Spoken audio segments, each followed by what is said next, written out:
Здрасти, хора! Днес ще ви покажа фокуса с ластик. Наричам вълшебните ластици. Се казва фокуса.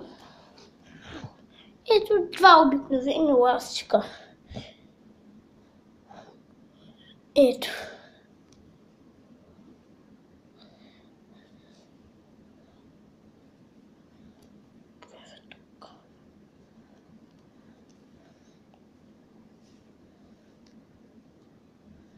Нали?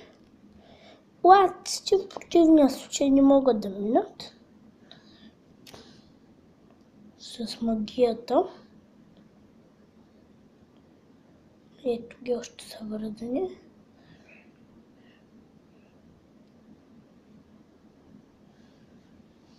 И ето ластиците са минали и двата. И това беше фокуса от мене. Сега ето ги двата ластика. И това беше.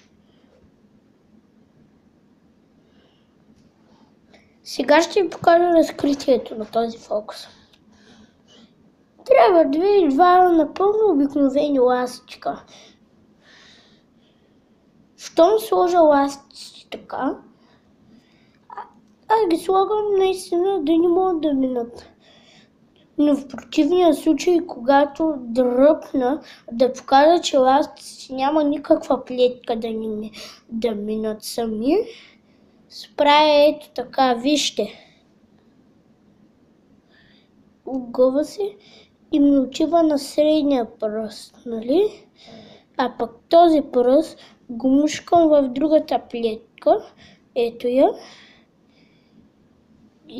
И когато пусна средния пръст, показвам така, но то вече е минало, но аз за малко ефект показвам ето така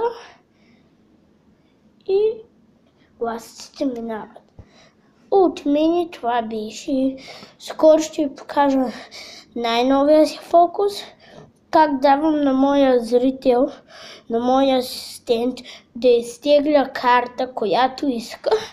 Само гледам в очите и познавам картата. Това ще бъде следващия фокус или последващия. И от мен чао!